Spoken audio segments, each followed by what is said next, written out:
여러분 안녕하십니까? 10월 15일 수요일 KBS 아메리카 뉴스입니다. 에볼라 양성 반응을 보이는 환자가 미국에서 또 발생했습니다. 이번에도 에볼라 사망자를 돌봤던 간호사입니다. 특히 이 간호사가 격리치료 하루 전 여객기를 탄 것으로 밝혀지면서 비상이 걸렸습니다. 김한주 특파원입니다. 미국 본토에서 첫 에볼라 감염이 확인된 지 사흘 만에 또다시 에볼라 양성 반응 환자가 발생했습니다. 이번에도 에볼라 사망자 토마스 던컨이 치료를 받았던 댈러스 병원의 여성 간호사입니다. It's clear there was an exposure somewhere, sometime in their treatment of Mr. Duncan. 이 간호사에게 확진 판정이 내려지면 에볼라에 감염된 세 번째 미국인이자 본토에서 감염된 두 번째 환자가 됩니다. 이 간호사는 현재 격리 치료 중이지만 격리 하루 전 여객기를 타고 클리블랜드에서 댈러스로 온 사실이 확인되면서 파장이 커지고 있습니다. 여객기에는 승객 132명이 타고 있었습니다. She was in a group of individuals known to have exposure to Ebola. She should not have traveled on a commercial airline. 미 보건당국은 서둘러 여객기 승객과 간호사 주변 인물에 대한 추적 조사에 나섰습니다. 하지만 방역 체계의 허점이 연이어 드러남에 따라 주민들의 불안은 커지고 있습니다. I saw a text message from my roommate saying that there might be a case of Ebola down the street from where we live. So, I kind of woke up, freaked out, came outside. 미 보건당국은 에볼라 환자를 성공적으로 치료한 애틀란타 병원으로 간호사를 이송할 예정입니다. 오바마 대통령은 오늘 예정됐던 국내 출장을 전격 취소하고 에볼라 관련 긴급회의를 소집했습니다. 로스앤젤레스에서 KBS 뉴스 김한주입니다. LA 지역에 최근 황열병을 전파하는 이집트 순모기가 나타났다고 LA 타임즈가 보도했습니다. 일명 황열모기로 알려진 이 모기는 0.2인치 크기의 흑백 줄무늬가 있으며 두통과 고열을 동반하는 댕기열과 황열병, 치쿤구니아 열병을 옮기는 매개체로 알려져 있습니다. 또 도시 지역에서 알을 낳고 번성하며 낮에 활동하는 습성이 있습니다. LA 지역에 황열병을 옮기는 모기류가 나타난 것은 지난 2011년과 올해 중순 이후 이번이 세 번째입니다. 오바마 케어가 시행되고 있지만 탈락자가 대거 발생하는 등 여전히 의료보험 혜택을 받을 수 없는 사람들이 있습니다. 저소득층 서류 미비자들을 비롯해서 의료 사각지대에 놓여 있는 이들을 위해서 LA 카운티가 새로운 프로그램을 시행하고 있습니다. 일단 반응은 성공적이라고 합니다. 윤범수 기자가 취재했습니다. 전국민 의료보험제도인 오바마 케어가 발효된 지 1년. 그동안 보험이 없던 미 전국 800만 명이 의료보험에 가입했습니다. 이제 시행 2년째를 앞두고 있는 가운데 여전히 의료보험 혜택을 받을 수 없는 사람들이 있습니다. 오바마 케어의 수혜 대상은 시민권 또는 영주권자들입니다. 따라서 서류 미비자들의 경우 여전히 비싼 개인 보험을 들여야 하지만 이들 중 상당수는 저소득 이민자들입니다. 이들을 위해 LA 카운티가 이달 초부터 무료 의료 프로그램을 시작했습니다. The LA County supervisors who are supporting the program at cost of $55 million a year were able to provide type of insurance to the undocumented low-income residents of Los Angeles County. 마이 헬스 LA는 저소득층 서류 미비자들을 대상으로 일반 진료와 상담, 검사, 필요할 경우 수술까지 비용을 지원합니다. 수혜 자격은 소득이 연방 빈곤선의 138% 이하로 월 수입이 4인 가족 기준 $2,743를 넘지 않으면 됩니다. But if you're already enrolled in Medicare, you're not the right person for this program.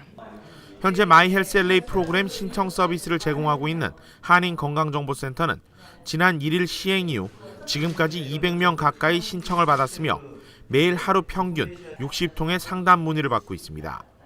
마이 헬스 LA는 현재 164개의 커뮤니티 클리닉과 파트너십을 맺고 있으며 관련 웹사이트를 통해 가까운 클리닉을 확인할 수 있습니다. KBS 뉴스 윤범수입니다.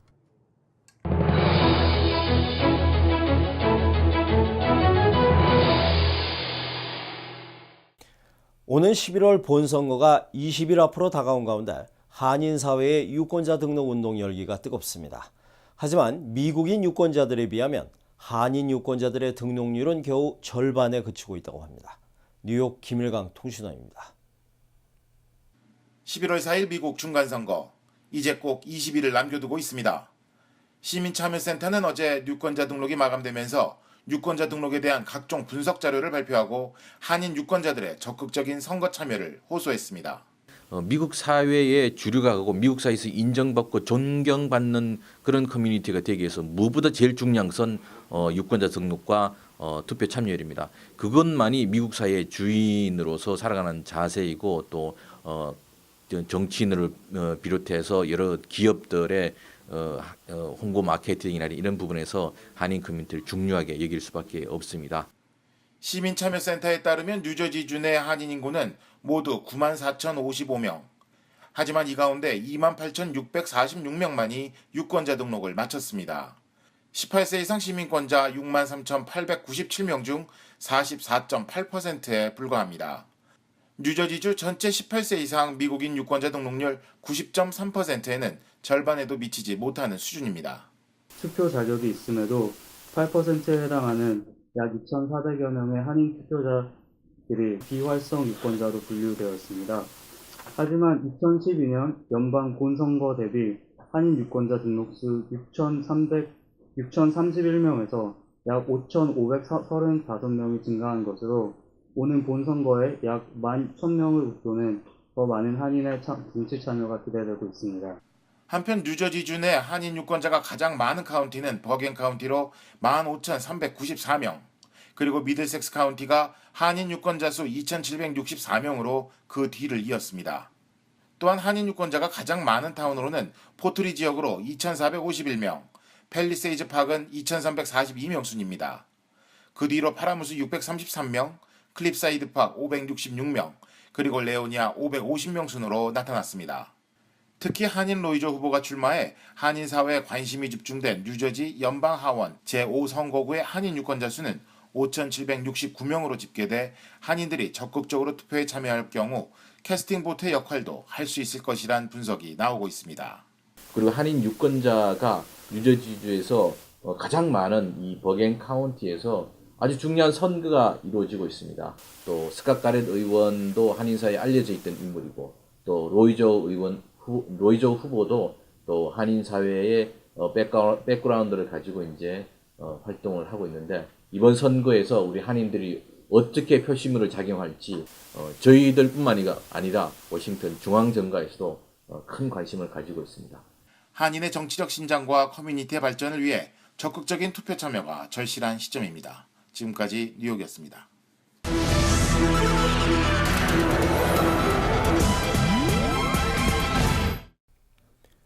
유엔에선 일본군 위안부 문제를 놓고 한일 간의 설전이 벌어졌습니다.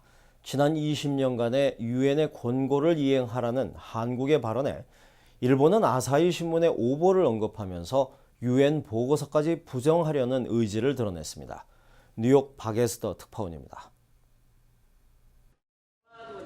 유엔 총회 새 회기를 맞아 여성 지위 향상에 대해 회원국이 공식 발언하는 첫 번째 자리.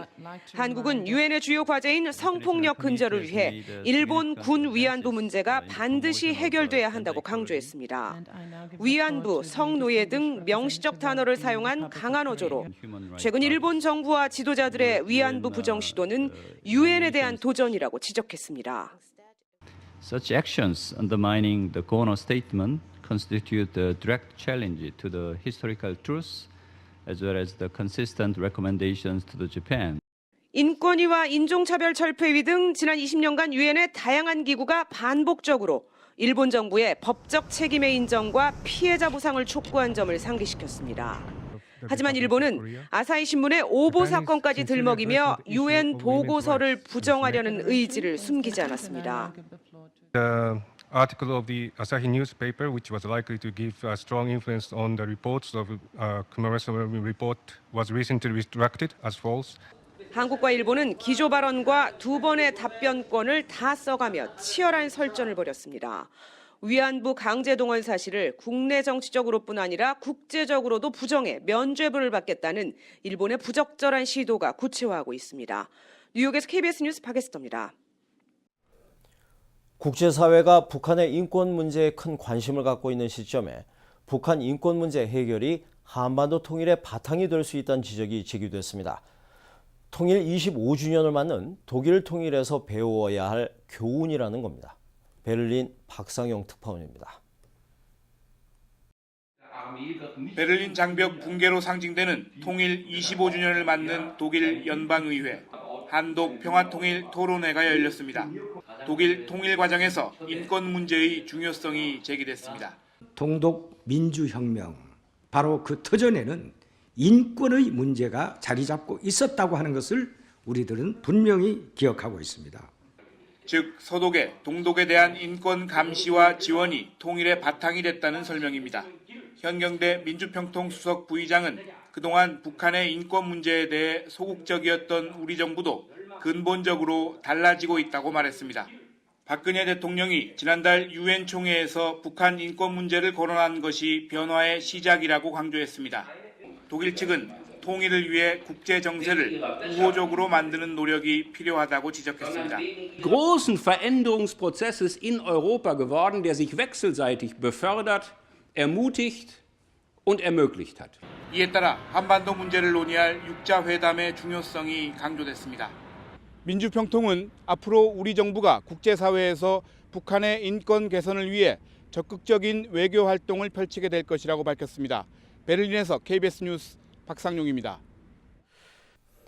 히말라야 지역의 폭설과 눈 사태로 트레킹에 나섰던 등산객 20여 명이 숨졌습니다. 수십 명은 연락 두절 상태입니다. 구봉국 특파원입니다.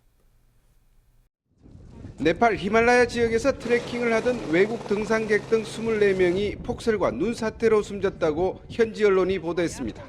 네팔 당국은 안나푸르나봉으로 가는 길목인 머스탱과 마낭 지역에서 자국민 12명과 외국인 12명 등 24명의 시신을 발견했다고 밝혔습니다. 또 60여 명은 구조돼 인근 병원으로 옮겨졌으나 수십여 명은 여전히 연락이 되지 않고 있다고 당국은 덧붙였습니다. 폭설 당시 약 170명이 히말라야 안나푸르나봉으로 향하는 해발 5,460m의 산악지대를 등반 중이었던 것으로 알려지고 있습니다. 네팔 주재 한국 대사관 측은 현재 한국인 포함 여부를 파악하고 있습니다. 눈사태 이후 우리 국민 피해 여부를 대사관에서는 계속 확인 중에 있으며 현재까지는 파악된 바가 없습니다.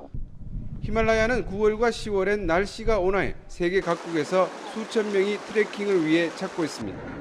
그러나 이번 주 초 인도 동부를 강타한 대형 사이클론 후드후드의 영향으로 네팔 전역에 폭우와 폭설이 내리면서 피해가 컸다고 당국은 전했습니다. KBS 뉴스 구본국입니다.